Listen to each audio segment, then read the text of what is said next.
High school मांझन तरफा हेॾो शानदार सकाफ़ती प्रोग्राम रखियो वियो आहे। मूंखे इंतहाई ख़ुशी थी आहे। इंतहाई थोराई थो पयां हाई स्कूल जे हेड मास्टर असांजे प्यारे दोस्त शाह लतीफ़ फोरम जे अॻवान जेको जे मूंखे दावत ॾी त अचिजां ज़रूरु। मूंखे ॾाढा मौजत करिया माना न पहुची सघां, पर कोशिशि कंदुसि त आऊं अचां।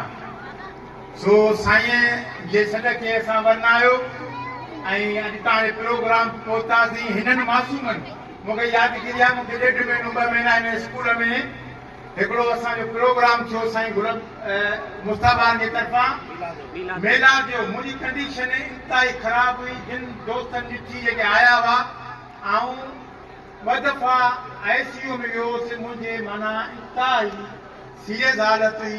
हिन मासूमनि हिन शागिर्दनि हिन दोस्तनि प्यारनि जूं दुआऊं ऐं उन कंडीशन मां निकिरी वियासीं। अलाह जे महिरबानीअ सां मूंखे ख़ुदा जी नई ज़िंदगी ॾिनी। उहो ख़ुदा खे का न का कंहिं माण्हूअ जी ख़ूबी वणंदी आहे, पंहिंजे बदन ते महिरबान आहे जो असां वरी हिकिड़ी नई ज़िंदगीअ सां आयासीं। ऐं जेका मूंसां हालत जेका अस्पताल में या मुंहिंजी रिपोर्टनि में हुई, मुंहिंजो बचण ई नामुमकिन हो। पर तव्हां बचनि जे, तव्हां न्याणियुनि जे, तव्हां उस्तादनि जे, तव्हां दोस्तनि जे दुआनि सां अॼु तव्हां सां गॾु वेठा आहियूं। ऐं हिननि उस्तादनि जे कावचुनि खे बि शाबस हुजे जेके ही सकाफ़ती शयूं ॾियारीनि था। ऐं सकाफ़त खे तॾहिं मज़बूत अञा असांखे वधीक असांजी दुनिया में सॼी सकाफ़त उजागर आहे। असीं मुंहनि जे दड़े जी तहज़ीब रखंदड़ क़ौम आहियूं, पर असां अञा बि वधीक शाहूकार, असांखे अञा बि दुनिया में सां कुले कुले में मिलणो आहे। त तइलीम में मज़बूत ऐं तइलीम में अॻियां निकिरणो पवंदो। ऐं तइलीम ज़रिए क़ौमूं जी सघनि थियूं।